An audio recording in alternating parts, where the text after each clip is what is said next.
Magandang gabi mga kababayan. Narito po ang inyong nasa masid para kayo ay bigyan ng mainit-init na breaking news, no? So, kakita ko lang ng ating balita na ito. So, tingnan natin kung ano nga ba ito. Kakapasok lamang na balita mga kapuso, hinuli sa EDSA busway sa bahagi ng Ortigas ang convoy umano ng hepe ng Philippine National Police. Sir, sino po yan? Sino po yan? Sino po yan? Sir, sa pagdadaan dito, alam niyo naman may bandit dito. Emergency lang kami, PNP kami. Ayo, alam ko naman yan, sir. Sa eksklusibong video na nakuha ng GMA Integrated News, makikitang nakikipagtalo ang humuling tauhan ng DOTR SAIC sa pulis na miyembro ng convoy. Hindi bumaba ang sakay ng convoy pero nang talungin ng pulis kung sino ang nasa sasakyan, sinabi nitong si PNP Chief. Nakiusap pa itong daraan sa EDSA busway dahil may emergency umano at papunta silang Campo Crame. Hindi natikita ng convoy na umalis agad pero bumalik umano ang isa sa mga convoy para magpatiket. Sinusubukan pa naming kunin ang panig ng nakaupong hepe ng PNP na si General Romel Marbil. So yun po mga kababayan, nakita po natin, no? Hinuli po yung convoy ng ating PNP chief, dumaan dyan sa busway na yan. So alam naman nila na bawal. So kung talagang nagmamadali ho sila, sabi nga pwede namang may coordination pero bawal pa rin eh. Kasi hindi naman sila allowed talaga niyan dumaan dyan kahit nga ambulansya eh. Diba? Gaano ba talaga emergency yung pupuntahan ni PNP Chief? Bakit kailangan niya dumaan ng busway? Diba? Yun ba ay exemption na para makadaan siya dyan? Makagamit siya ng exclusive para dun sa mga bus natin? Diba? Kung lahat ng tao ay ganyan ang katwiran, ay tanggalin yung busway na yan. Diba? Lahat po pwede nang dumaan dyan.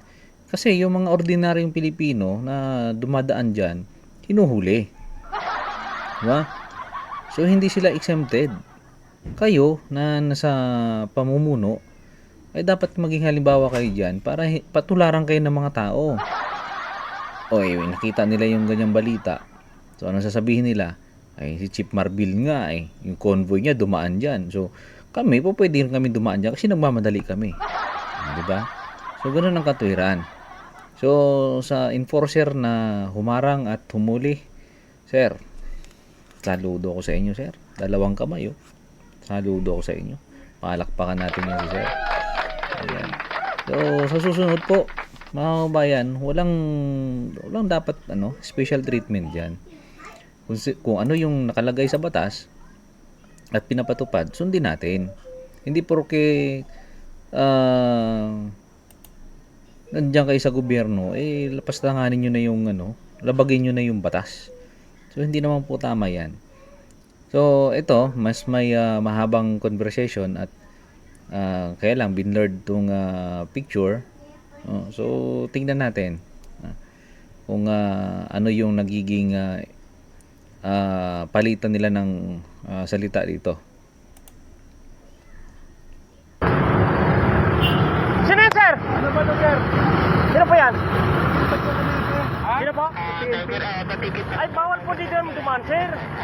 Sinabi ko na po yan eh. Sino po yan, sir? Sa PNP lang. Sir, sino po yan? Sino po yan?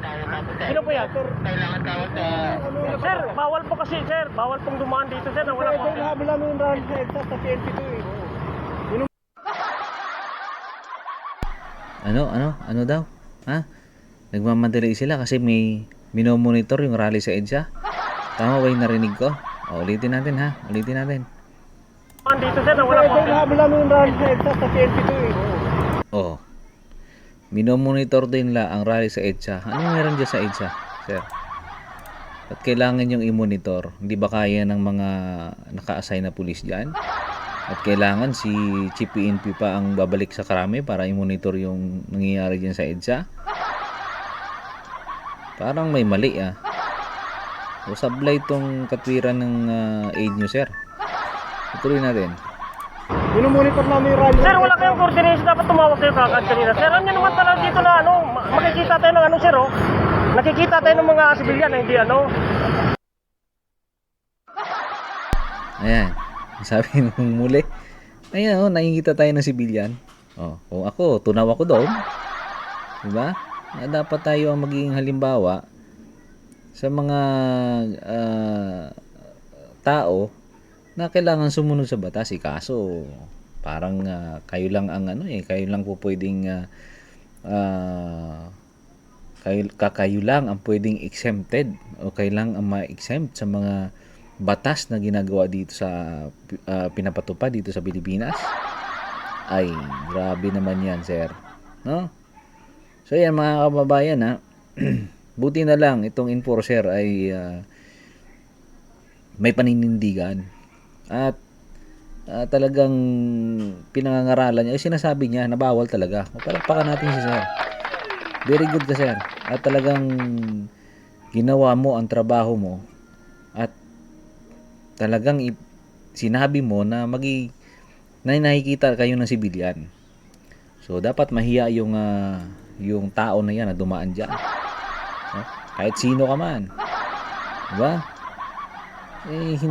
Hindi dapat exempted. Sino lang ba yung pinapayagan na dumaan diyan? Presidente, Vice President, Senate President, Speaker of the House, o member ng Supreme Court, Ombudsman. Sila lang yung pinapayagan dyan na dumaan. Wala namang sinabi doon. Pati PNP chief, AFP chief, pwedeng dumaan dyan. No? Lahat ng mga general, pwedeng dumaan dyan. Wala namang sinabi doon. Specific yung pinapatupad na batas dyan sa may busway na yan. So, sundin natin. Huwag tayong entitled. Kasi kung lahat tayo entitled, baliwala yung batas dyan sa busway na yan. Di ba? So tuloy po natin. Sino po yan? Sino po yan na PNP? Chief? Alam niya na yan, sir, eh. Sino po? Pakrami kami, pakrami. Oo nga, pagkarami. Alam niyo naman na bawal yan dito, sir, eh. Mag-coordinate po tayo. Sige na. Kasi paano lang, patikitan na lang po. Hindi ko sa kilometer. Ha? Yan lang kung pakrami. Balik na lang kami. Paano na lang, patikitan na lang. Kasi alam niyo naman na, ulit-ulit na lang tayo, sir, eh. Alam niyo naman talaga yung mandate natin dito. Paunahin ko na lang sila. Paunahin ko na lang. Okay, kaya. Paano, sir? Sir, paano ko ito sa may video tayo. Kung ayaw nyo mag-video tayo. Nagmamadali na. Papatigit naman kami, Pe. Papatigit. Akin na muna yung ticket. Tigit na lang, Pe. Tigit na. Akin na po yung ticket. Itabi muna doon sa dulo.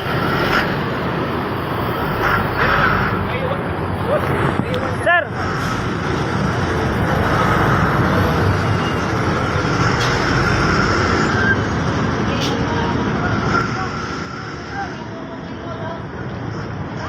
Alam niyo na bawal dito, eh.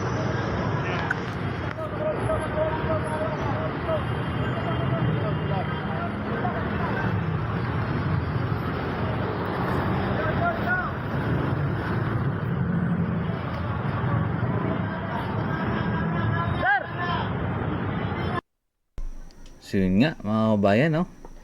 At bilib ako, hanga ako dito sa paninindigan nitong nakahuli. Sir, kung sino ka man, salute. Galing mo. Makalakbakan natin yan. Yan, mga ganyan mga kababayan. Ang binibigyan dapat ng pagkilala. No? Kasi ginagawa talaga nila yung talagang tungkulin nila. At hindi nagpapatinag kahit sinong Poncio Pilato man ang dumaan dyan. Kahit general ka man, ordinaryong Pilipino ka man, ang batas ay batas. Diba? So, very good. At sana tularan ng mas marami pang mga enforcer po natin dyan na talagang ginagawa ang trabaho. Hindi sino-sino, sinisino ang mga taong lumalabag sa batas. Alam naman nila yan, eh. Pwera na lang kung talagang galing kang probinsya, hindi mo alam na meron palang ganyang patakaran dito sa Pilipinas. So, baka sakaling maintindihan pa ng traffic enforcer yan. Pero ikaw, diyan ka mismo sa Krame, tapos hindi mo alam na meron palang ganyang patakaran diyan sa EDSA. Diba? So, wag naman po sanang abusuhin yung ating kung ano man ang katayuan natin sa gobyerno. Maging halimbawa ho tayo sa lahat ng Pilipino para sundin ho tayo. Di ba? Para hindi po mawalan ng respeto. Sa bagay, wala na nga naman talaga respeto ang tao ngayon. Kahit kanino. No? Kahit sino ang tanongin mo, nawawalan talaga ng respeto. Mas lalo pagka hindi maganda ang nakikita sa inyo. So, yun lang po mga kababayan. Sana sir, tuloy nyo lang po yan. Saludo po ako sa inyo. At sana dumami pa ang inyong lahi. At tularan kayo ng mas marami pa nating mga kababayan na talagang sumusunod at pinapatupad ang batas natin. At maging halimbawa sa lahat ng mga Pilipino. So, yun lang po mga kababayan. Ang ating update dito sa pangyayaring ito ngayong gabi. At maraming salamat sa patuloy na suporta at panunood ng aking mga ginagawang reaction videos sa mga kaganapan dito sa ating bansa. Magandang gabi po.